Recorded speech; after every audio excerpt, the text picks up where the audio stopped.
Ronnie v. Lyngdoh MLA and MDC of Milim clarified that their withdrawal from the District Council's Executive Committee was not related to MDC elections but due to the ongoing conflict between UDP and NPP. He emphasized their support for the NPP-led Executive Committee, highlighting concerns over political governor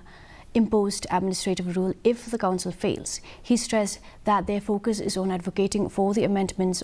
to the 6th or the 5th schedule, prioritizing the interest of the people over personal gains.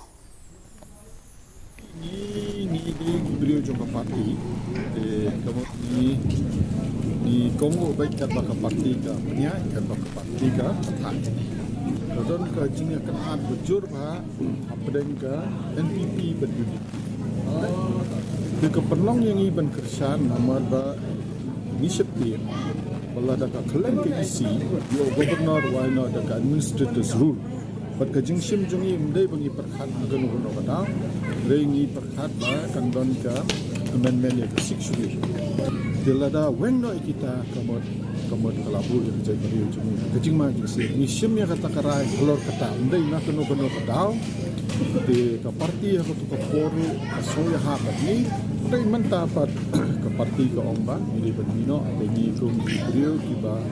ni ya the constitution je parti ke disiplin je parti ni apa ngo je parti